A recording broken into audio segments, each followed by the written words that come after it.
going to be joining us at the secondary level if you so choose. Tonight, I would like to just really take a step back and allow our teaching staff to shine and our parents to shine, because I believe we have the best teachers in the entire district. I think we have some of the most dedicated and committed parents in the entire district.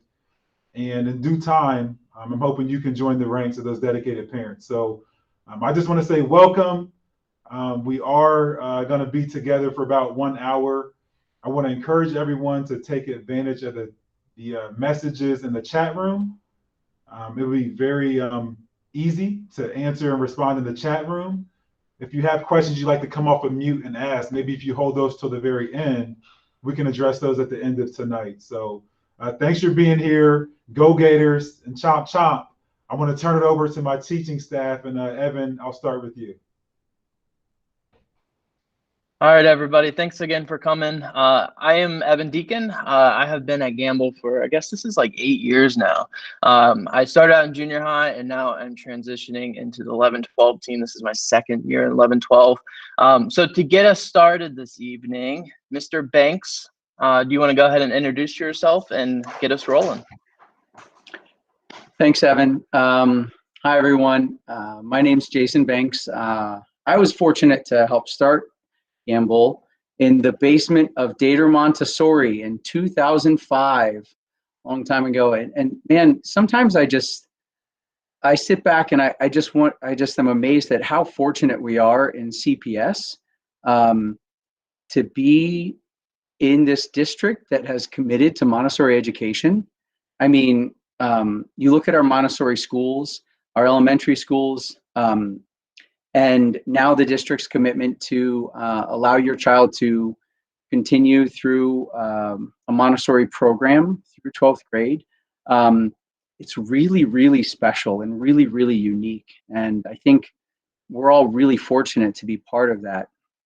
Clark was the first public Montessori high school in the country, and Gamble was the second. And we worked really hard to become accredited by the American Montessori Society with our sister school, Clark. And Gamble did receive the Green Ribbon School last year, which was really an awesome thing. A lot to do with our awesome ag ed program and what we do here at Gamble, but it also has to do with our new building and all of the new things that we got into it too. Next slide, please. So the mission statement is something that I think is really important. And if you don't mind, I'll just take a moment to read it. We seek to help each other develop as thoughtful, intelligent, inclusive human spirits who contribute to the stewardship of our community. I'd like to point out just a couple of things real quick. Obviously, there's nothing about test scores and you know, a lot of the things that schools sometimes tend to look at. It's more about developing the whole child and this idea of a human spirit. You kind of have to ask yourself, what do you want your child to look like in 6 years? I know it's an unusual question right now because they're just starting 7th grade, but in 6 years from now, they're going to be going out into the world. They're going to be, for practical purposes, adults. And when you send your child to a Montessori high school, it's more than just this education about the head. It's the head, hands, and the heart. And we're doing things and we're learning about how to be a contributing member of our society. So it's our job to help us find their place. And Montessori calls it valorization.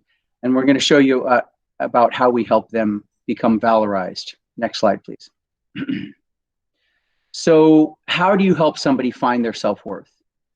How do you help somebody learn about what they can contribute to society? Well, part of that definitely is education. And we are learning things, sitting in classrooms and learning. But we're also about doing. So I want you to look at two things throughout this program tonight. I always like to focus in, I mean, there's many things that make Gamble and the Montessori High School special. But I like to focus in on two things. One are the field experiences. These field experiences are critical to what we do. We're not just learning from the book, we're applying it to the real world, going out into the real world to learn from experts in the field. What does it look like when you apply this to the real world? Students have the opportunity to experience what it is that they're learning. And then the second thing I really want you to think about is community service. We have a Gators Give Back program that is really important, and it doesn't have like a set amount of hours that you have to complete anymore. This is more about, what are you passionate about? What do you care about? What group of underrepresented people do you want to help lend a voice to? How can you positively contribute to society? And we give them these core values that are woven throughout our program and everything that we do to help guide them to be that member of society. Next slide, please. Well, what is the result? 21st century skills. Even though Montessori, wrote much of this and had these ideas, a long time ago now, when you talk to people who work with Montessori graduates, whether it's in college, our Montessori graduates are the ones who are setting up the study sessions. They're the ones who go to college and they don't freak out at the first chance of freedom because they've had this freedom for the last 6 years. They've been responsible for their own education. We've given them the opportunity to guide their own education. And the employers, they tell us that, what are they looking for? Critical thinking. Ways to solve things in a little different way. Questioning, and especially people skills. Our morning meetings, working together, like we always say, when we all do better, we all do better. These are the things that are going to help our students be successful. They've seen what they like, and they have an idea about how they can contribute. So when they go out into the real world, they're ready. They're ready to show what they can do. Next slide, please. So as you look at our program overview, keep those two things in mind. We've got the real world field experiences embedded into our program. And we've got this idea of community service that helps our students learn about how they can make a difference. And when you do those two things, you help your student figure out what it is they can do for others in this world.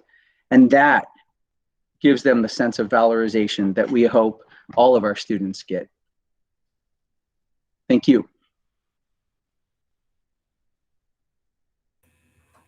Good evening, everyone. My name is Emily Westerling. This is my second year at Gamble as a junior high teacher, and it has been a wonderful experience. And I am happy to introduce our junior high experience for you to consider for your students. Junior high communities, there are 5 communities. There's a community of original learners, or COOL, legacy of learners, or LOL, luminous achievers, LA, united leaders, or UL, and then Zen community of hope, or ZenCo. You may find those names interesting, but the students formed these communities and the students chose the names for these communities. And that is what our junior high experience is all about, is building community. So what makes a community at Gamble? Well, every community has a math and science teacher, a language arts teacher, intervention specialist, and paraprofessionals. It consists of about 60 students of 7th and 8th graders, and they loop through their community in 7th and 8th grade. So they'll remain with our community, the same teachers and the same classmates. So after they're 7th graders, they become our 8th grade leaders. The core classes, field experiences, which we'll get into in a minute, and all of our Montessori pieces are built into our community experience. So we have our academics, which is work of the head, and with our field experience and service work, we integrate that same Montessori concept of working with the head, the hands, and the heart. Next slide, please. Okay, so field experiences, what are they? And how are they different than field trips? It comes outside the traditional classroom. It's connected to our content, but it's also to give them some experiential learning. We build community through our field experiences as well as real world experience. And it is definitely rooted in Montessori belief. Students learn best when they are doing. So participation and engagement in these field experiences are expected of our 7th and 8th grade students in our Montessori experience. As far as costs and how we track fees and everything, they're listed at quarterly fees, and this information comes out before the school year in our summer mailer. There are many ways to pay the fees, just cash or money order and pay for it. And you can track those fees through PowerSchool. Okay, next slide, please. So we try to give a huge variety that hits on academic standards and different experiences, including community building and community service. So in a sample year A, which is our year this year, we do a fall camp, community service, skiing, bowling, Freedom Center. Every year we go to the aquarium and zoo, and then Kings Island. In year B, we do our fall camp again.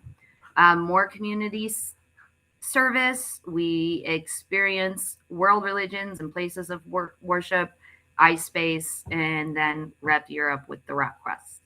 To dig deeper into our field experiences, I'm going to hand it over to Mr. Robert Wheatley. Hi guys, my name is Bo Wheatley, and my legal name is Robert, but I go by Bo. I've been at Gamble for 10 years now. I'm also the junior high field experience coordinator, so I kind of help coordinate and get district approval and do all the nitty gritty stuff for our overnight field experiences, or help teachers plan those as well. So like Emily said, she went over a big list of field experiences that students do over the 2 years that they're with us in junior high, but there are 3 that I want to bring your attention to, which are kind of like the big hitters, the big hitter field experiences. So the first one is fall camping. Every year we take our 7th and 8th graders on an overnight camping experience where they are tent camping for 2 nights and 3 days. And on that experience, we will do lots of different things that I'll get into shortly, but that is where 7th and 8th graders are both going to fall camp together to establish that community as like a initiation type ceremony. And then there's the 7th grade leadership camp, which again, there's another slide on here that's a little bit more specific that I'll get into. That is strictly for 7th graders to develop those leadership skills to be the next 8th grade leaders or following year in our community. And then there's the Pigeon Key Marine Biology Camp. That's like my baby. That's the one that I love the most. And that is where we're in, it's our 8th grade kind of rite of passage field experience where we do an intensive marine biology study in the Florida Keys. So go ahead and go to the next slide, and then I can go over them more specifically.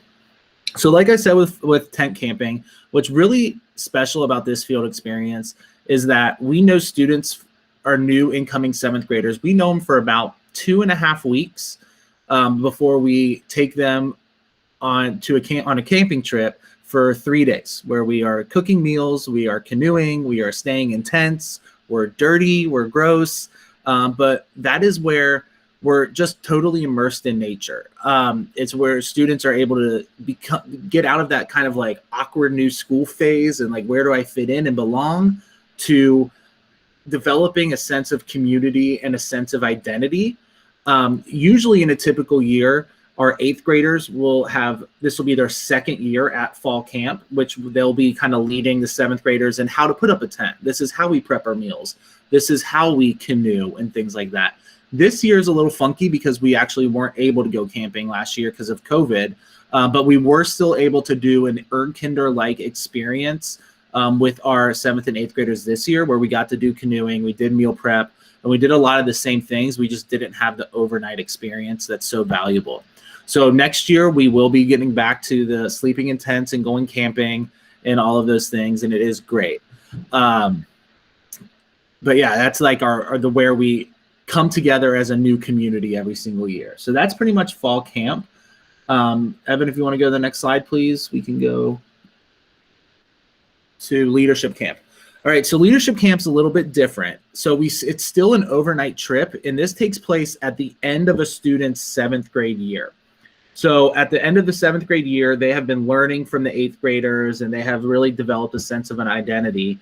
And leadership camp is where the 3 teachers only take the 7th graders to Camp Kern, where they do camp in cabins. So it's a little bit more glamping, if you will. We get to stay in cabins, people cook our meals for us, things like that. But the main purpose of that field experience is where students who are 7th grade students are learning leadership skills and doing like a training, a leadership skill building training, where they are prepared the following year to be the new leaders in our community. We go horseback riding, we do high ropes courses, and all kinds of skill building things where students feel confident to where they can say goodbye to their 8th grade leaders that have guided them that whole year, and they will establish that role as the new 8th grade leaders in the fall. So we do that in April, May, depending on the community. So that is at the end of the 7th grade year.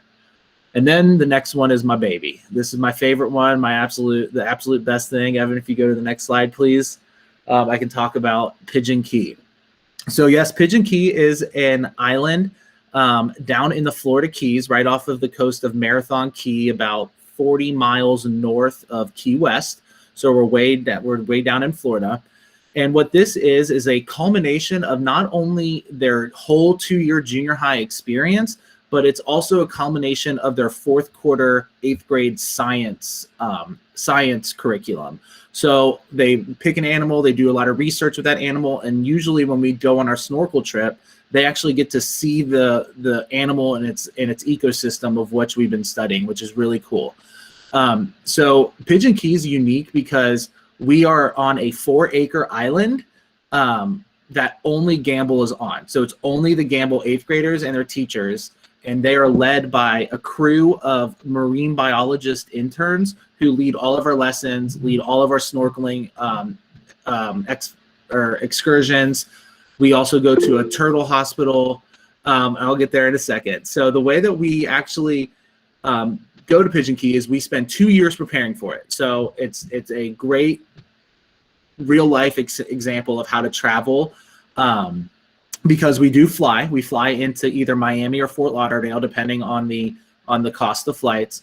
Then we take a bus down to the Keys, so about a 3-hour bus ride. Then we get on a boat, and it takes us out to the private island, and then that's where we set up camp for 5 nights, 6 days.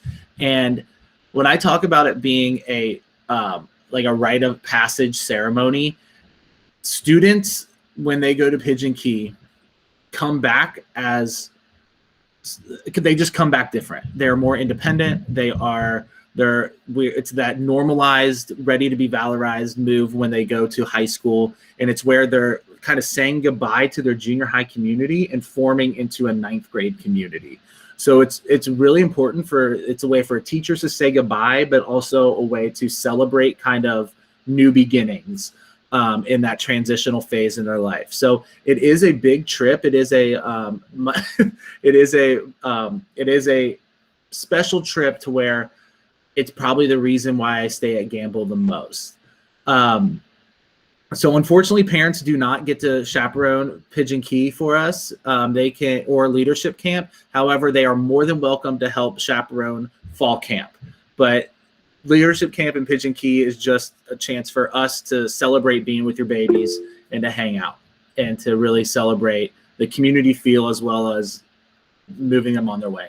I'm pretty sure I went over the second slide of Pigeon Key also, Evan. But yeah, it's 6 days. It's in Pigeon Key, Florida. We stay in cabins. They get to fish. We catch sharks all the time. That's the island, the picture right there. That's a little tiki hut where we land the boat. I could talk about it for forever. I love it. It is amazing. It's the most important thing that we do, I think, at Gamble in the junior high.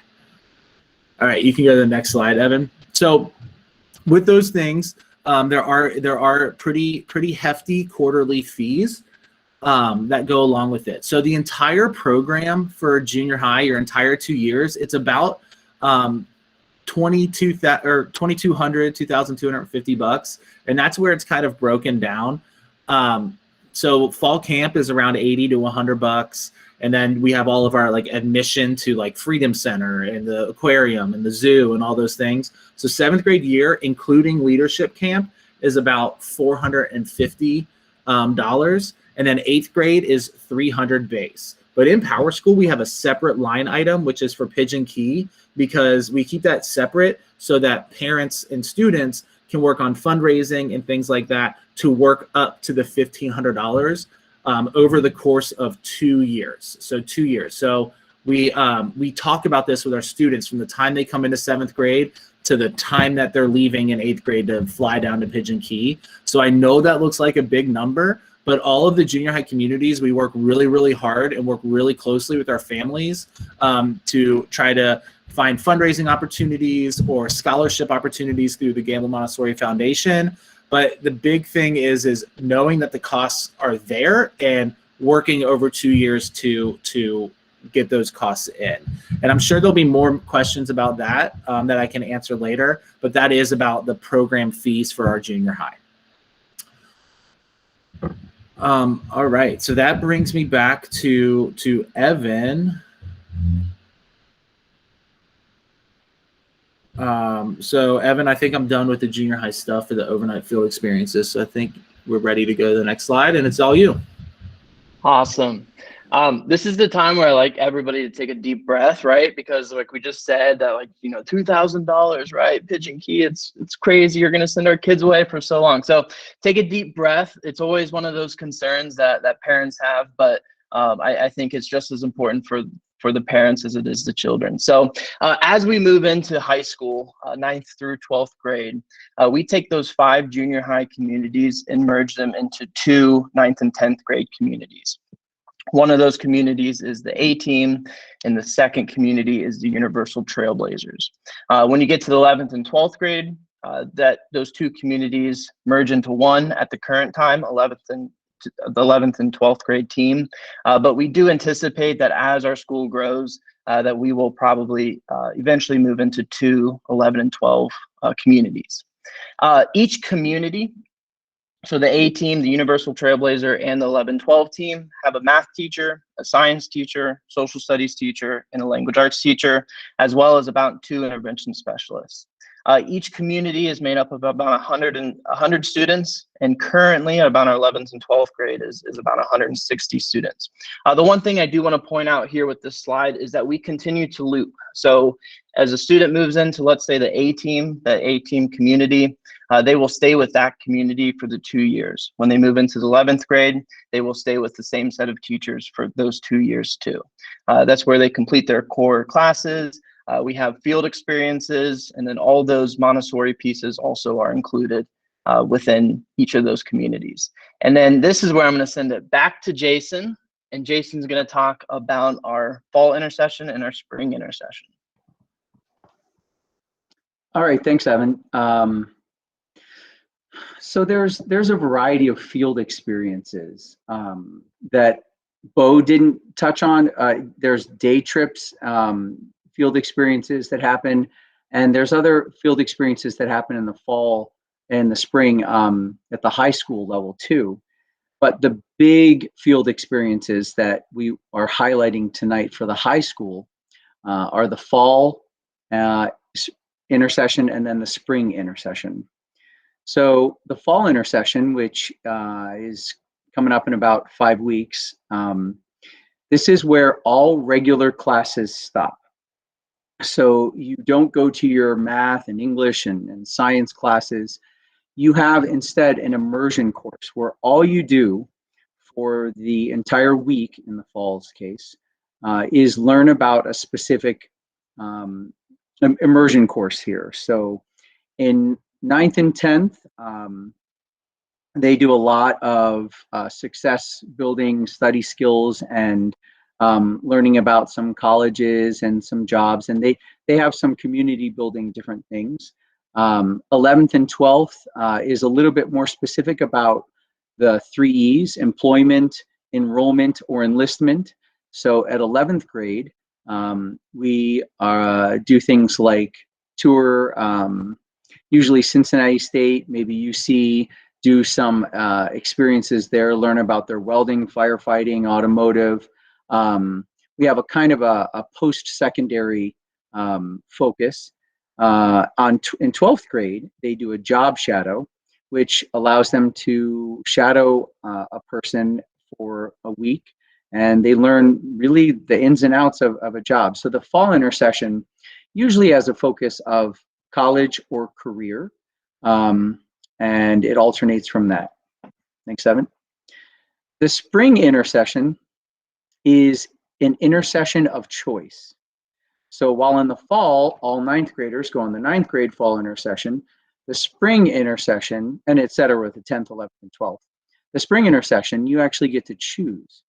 So here we have a wide variety of intercessions. You may choose something that you've always wanted to learn about. There might be something that speaks to you. We try to have at least one be out of town, which of course is going to cost a little bit more. The spring intercession has a wide range of choices, which means that it will also have a wide range of prices. So while the junior high field experiences are set out that it's going to be this much money, when you get to high school, because spring intercession is an intercession of choice, the cost can range greatly, anywhere from $5 or $10 for the 2-week spring intercession to more than $1,000 if you're going somewhere far away and it costs a lot of money to go. But you can see the list there. We try to have a nice wide range for students to find something that they're interested in, that they want to learn about, something that they're passionate about, and then let them follow that passion and see how it applies to the real world. Thanks, Evan. Awesome. The last little unique piece of our high school program that we want to mention is the Gators Give Back service learning project that happens over the course of the 4 years, 9th, 10th, 11th, and 12th grade. Jason kind of already talked about it a little bit, but the big focus here is, in the past, we used to have this hour requirement, right? 200 service hours or community hours. And what we found was that the students weren't really, putting their full, the heart and soul into the work, and they were really just counting hours. And so we kind of did a complete overhaul of this program a couple of years ago. And so in the 9th grade year, they go out and with a nonprofit organization with some type of experience. It might be helping out at, there's so many different organizations that we've had, but usually there's like a teacher that kind of comes with them and helps, maybe like a soup kitchen. In the 10th grade, they continue that, except we expect a little bit more out of them. And the really cool thing with the 10th grade piece is that they learn from this nonprofit organization, learn from their experience, and then they write a letter to their state representative about that experience to try to create some type of advocacy with what they saw and heard at the nonprofit organization. And then in the 11th grade year, as part of our American government course, we essentially spend the whole year, kind of a couple weeks here and there, studying and researching all the different nonprofits that exist locally. We have students go out and visit those nonprofits, and the culminating experience in the 11th grade year is that we partner up with Magnified Giving, and we, as a class, as a junior class, decide which nonprofit we are going to award a $1,000 grant to. So it's a pretty intense process, and like I said, it takes the whole year. But the effort and energy that the students put into this, the more they put into it, the more they get back from it. And then the 12th grade year, with their senior project, we incorporate a service component with that, where they are expected to have their own interests with their project and then use that interest to incorporate it within their senior project and have some type of advocacy piece with something of their own interest. So I believe, if we go next slide, we're going to talk about these additional opportunities for students and families outside of our normal school hours. So the next slide talks about athletics and extracurriculars, as well as teaching. I am the assistant athletic director here at Gamble too, so I'm pretty knowledgeable about the athletics and extracurriculars. But you can see we have a big list there on the left of the different athletics, and the list on the right is just some of the extracurriculars that we have. We're really proud of our athletic program. It's grown so much over the last years. We have a lot of our teams are winning the CMAC Blue conference titles, which again, I'm very excited about as this is an athletic director. But I want to highlight some of the things on the right with the extracurriculars. We want to encourage every student to get involved with something. And we want that something to be something that they're interested in. And so one of the big ones that we have is the dance team. They perform at all the basketball games, student council, the junior high musical. We got a grant a couple of years ago to put on a junior high musical. I think we've done 4 of them in the past. Last year, again, with COVID, kind of put a little pin in it, but we're hoping to get that back going. But it really is an amazing experience to watch the 7th and 8th graders put on a musical, which is very hard to do. And then the video game club is probably like the most popular. Now, I heard a little secret, and again, this is not confirmed, but I know the teacher who runs the video game club is looking to kind of get into some esport competitions as well.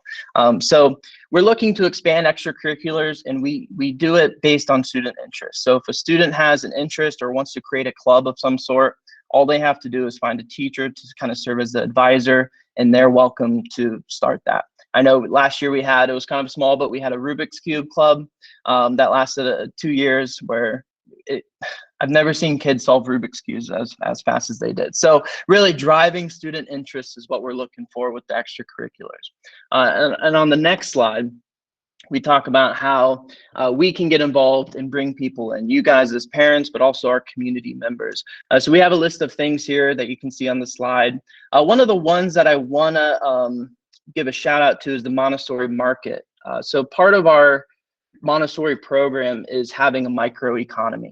And the Montessori Market is new. It's kind of like a little baby, and we've been growing it, and we were lucky to have it last year, even with COVID. It was an outside experience.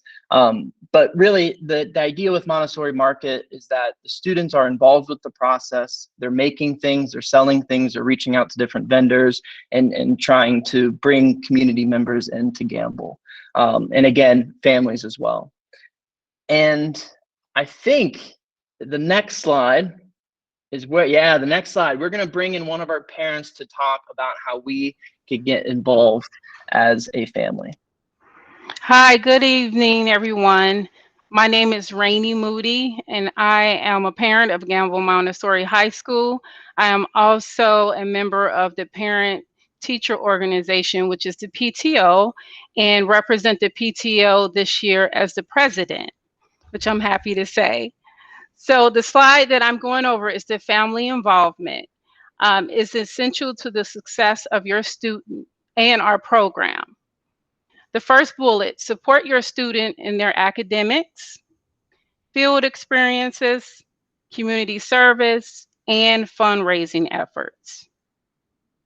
Monitor grades and assignments completion in Power School. Now, what I can say is I learned Power School years ago. But during that time in elementary, Power School was not used a lot with me as a parent.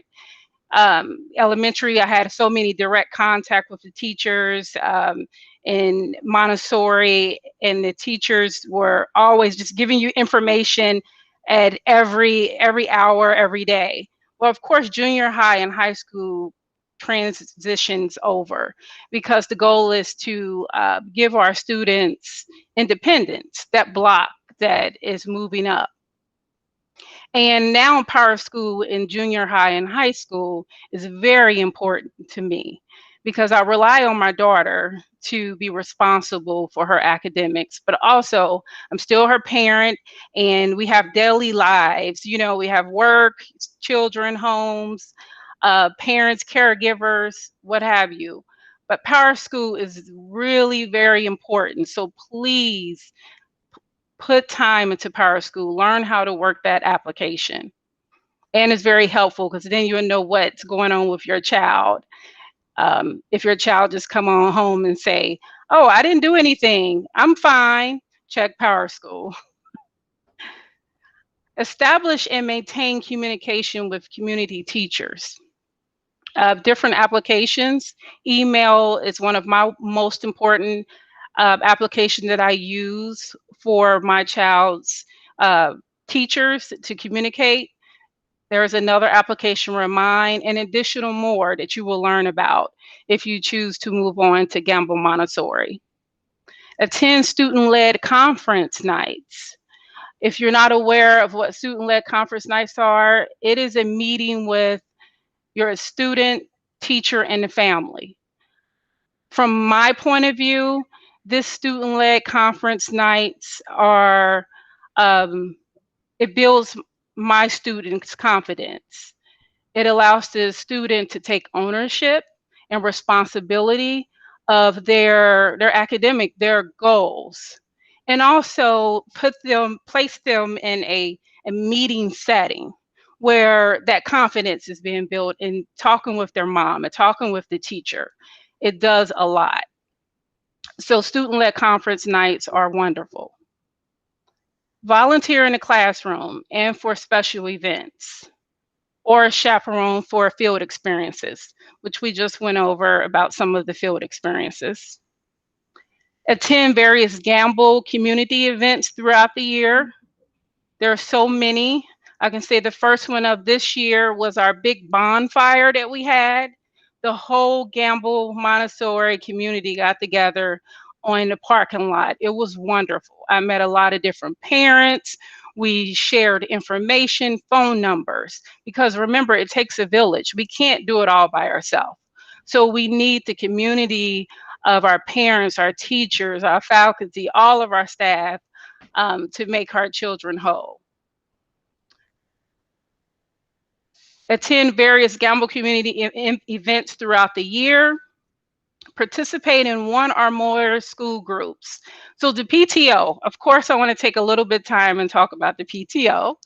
The PTO is a parent-teacher organization, and to make it simple, we work to encourage interaction between family and staff. Very simple. The ILT, the Instructional Leadership Team, I got that right. This team is a committee that gives insight, a leadership team that gives insight of school leaders and can provide a symptomatic way for schools to execute the most important priorities for the children. The LSDMC is the Local School Decision-Making Committee. This committee provides also insight and input into important decisions that impact students. We heard about the athletic boosters, the foundation, and more. So to leave you with this, family involvement is important. And I pick up my daughter daily, and as I'm picking her up, we drive past her past Montessori High School, Montessori Elementary School, which is Gators Montessori. And on Gators Montessori's communication board, there's a statement. Let me read it really quick. The things he sees are not just remembered. They form a part of his soul. I love that statement on Gators Montessori's communication board, because what that means is when my daughter saw me involved working at her school, washing those rugs, because in elementary, they sat on rugs for a Montessori student, right? I would wash those rugs, take them home, bring them to the school, fold them, give out papers, well, and spend a lot of time with the teachers. I believe it's not just that she remember, but it's becoming part of her soul. So this cycle can continue as she grows older and graduate from high school. So thank you, everyone. Thank you so much, Rainey. We really appreciate you, and your daughter is a superstar, absolutely. So I'm very happy she's with us here at Gamble Montessori. I think we only have one slide, and then we want to share. We wanted to share the floor and allow some time and space for questions here on the back end. And this is the famous gear that you'll see time and time again. Many of you may have seen this already, depending on where you are and where you're coming from. It's just to highlight how this big daunting task of education and educating your student, how's it going to work? There's a level where you, as a parent, you are a critical component. The teachers, and you've met some of the very best teachers our district has to offer here this evening. Our teachers, they have a role to play, but I think the most important role is that of your son, your daughter, your student. And as we transition from grade 6 to grade 7 and upwards, really establishing independence and productivity and self-care and all the things that are important. It's going to be kind of a spotlight on the student, while you as a parent will support and our teachers will absolutely guide as well. And then me as a principal, I just stay out of the way and try not to mess anything up. So that's kind of how this goes. Rainey, I'm so happy to see you tonight. Thank you for sharing and jumping in on this presentation with us. I really appreciate your feedback and your commitment through PTO and many other avenues. There may be one more slide, or we may be able to spend time with Q&A. I'm going to ask maybe Nikki or Cherie, if you want to call out some of the big questions from the chat room. I think we have a little time here to answer a few questions that are pressing. And we can kind of go from there. We have one question in the chat that said, the flyer we received said you have a girls and boys soccer team. Is that accurate? Mr. Deacon. Yeah, I'll defer to Evan Deacon. It looks like you guys are getting a Porter after dark here. The sun's going down, so I got to turn the light on. Evan, do you mind jumping in on the state of our soccer program? Yeah, definitely. The soccer program is something that we have been working very hard over the last couple of years to grow. It is currently a club. We hope to turn it into a varsity sport. So right now it's a co-ed club. One of our teachers leads it. Like I said, it really depends on the students. So I always encourage, if you have a child who's interested in athletics, to get them to find some friends, have them find some friends, and then we can easily create one of the teams. I know when I was in high school, I was part of the bowling team. There was no bowling team. And so my sisters actually helped. I'm going to take credit for my sisters. But anyways, we wanted to create a bowling team. And so we went to our athletic director and created it. The same thing can be here with soccer. We want to continue to grow that to make it into a varsity program. But currently it is a club sport that meets pretty much every day in the fall. Thank you, Evan. Nikki, can you call out a few more questions? I don't have my message screen open here. Yes. The next question is, how does Montessori High School work with possibly taking college credit plus classes at Cincy State or University of Cincinnati? Yeah, great question. We have partnered with Clark State University for our CCP offerings. In the past, we've partnered with Cincinnati State. And so I think each CPS high school may have a different relationship with a different 2-year or vocational or even 4-year school. For us here at Gamble Montessori, we found a good partner in Clark State. And so that would be the university that we partner with to provide CCP to our students. I should mention we have multiple AP courses here that students have access to as well. Next question. How are the kids placed in the communities, especially if one sibling is in there already? Want me to take one, Porter? Yeah, very good question. I'm going to pass it over to you, Bo. Thanks. All right, so we have a very extensive process that we do at the junior high level. So what we do at the end of the school year, like in early June, late May, what we do is we have a list of all incoming seventh grade, or all incoming seventh graders, all incoming students.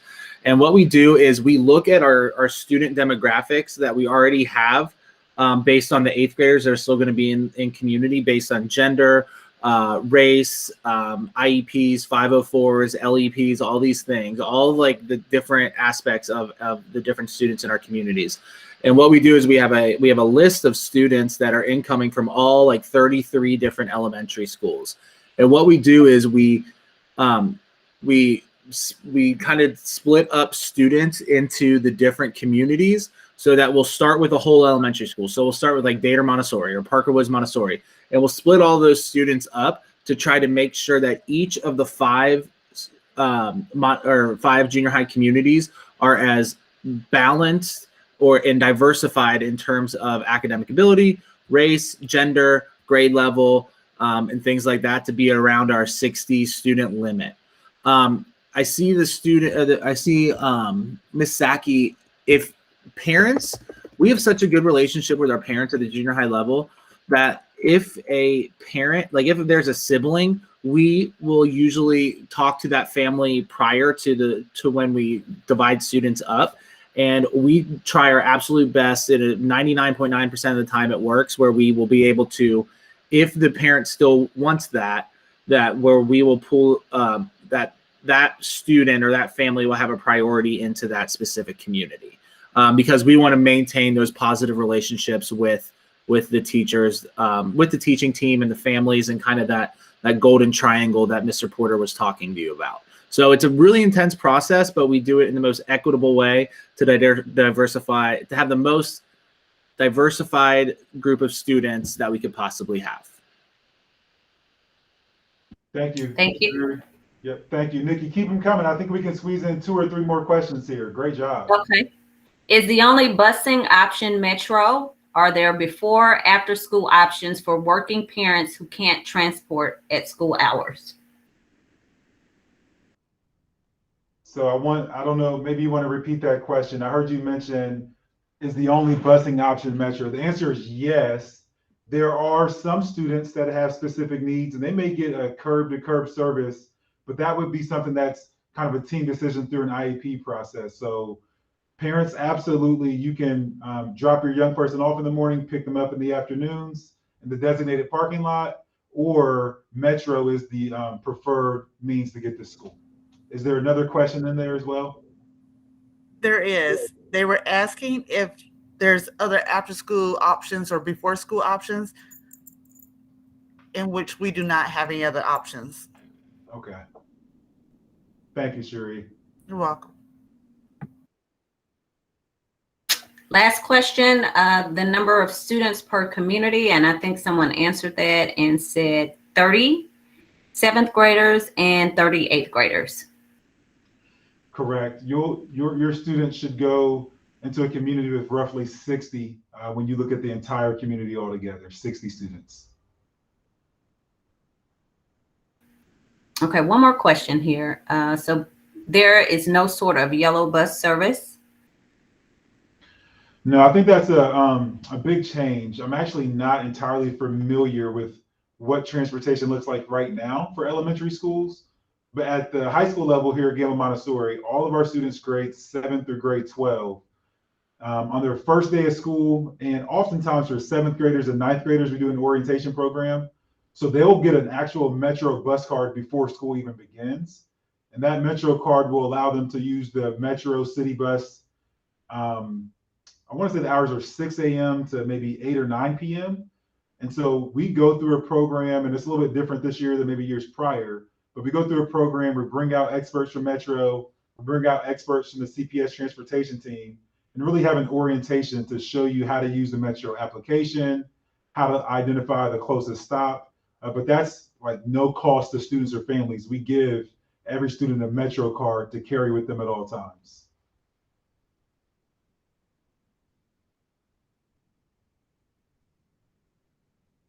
Okay, that's it. Okay, so I want to invite, well, first of all, I want to say thank you. Looks like we've got roughly 40 to 50 individuals on the call, and I know it's a big commitment here on a Thursday evening to come out. I want to invite our district personnel back onto the call in case there's something that maybe is important to share. So I know we have Miss Leslie Bryant here, we have Miss Brooke Biting here. I'll pass it back to you, Brooke, and that way you can close us out. But to my teachers and parents, good to see you guys. And to all the sixth grade families, I really hope you do pick Gamble Montessori. I think this is the best school in the world, and I hope you come and join us as we move forward. Thank you so much, Principal Porter, and thank you all for joining us tonight. I hope you guys found the presentation informative. We will be sending out a link to the recording of this tomorrow. So if you know anyone who was unable to attend, we'll make sure to get that information out. And with that, I hope you all have a wonderful evening.